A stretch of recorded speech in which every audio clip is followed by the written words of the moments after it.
There's a lot of things in life that when you go through certain parts, it makes you remember. Because a lot of times, people push pains and things that happen to them in their life down into what you would call an emotional vault. And when people put a lot of things that happen to you as a child and happen to you in life, you want to forget that shit, especially if it was painful, man. And people forget that type of shit until they become adults and they start going through all type of situations and wondering why they're having panic attacks and wondering why that they're going through the emotional situation they're going through. And the reasons why is because they ain't dealt with their childhood traumas. That's why I tell people all the time, man, it's never bad to go speak to a therapist. Because when you be able to sit down and talk to an individual and open up to an individual that ain't going to be able to judge you, but might be able to give you some advice in life that's biased.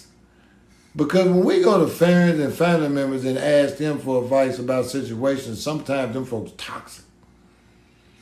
A lot of times when motherfuckers asking unhappy individuals that ain't married about married couples, them folk put toxic ass shit into the situation because they unhappy about their life.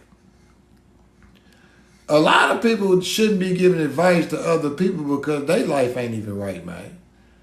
I ain't never understood how a motherfucker could tell you how to raise a child when they didn't even raise their own child. Their child was raised by their grandmama. I was in motherfucking foster care all their life, but you want to tell about how you raised the last two, but what about the other 3, 4 you gave up for adoption? I'm just saying. There's a lot of motherfuckers in the world that try to take credit for a lot of things that they not able to take credit for, and a lot of them things is the children, man. That's what you do. A lot of motherfuckers want to take credit for their children when they become athletes and famous rappers, but they don't want to take credit for when their children out there get put on the news for carjacking and robbing folks. You don't catch too many motherfuckers out there talking about, oh, there go my boy, he on the news. You don't hear them folks saying that. You don't hear them folks out there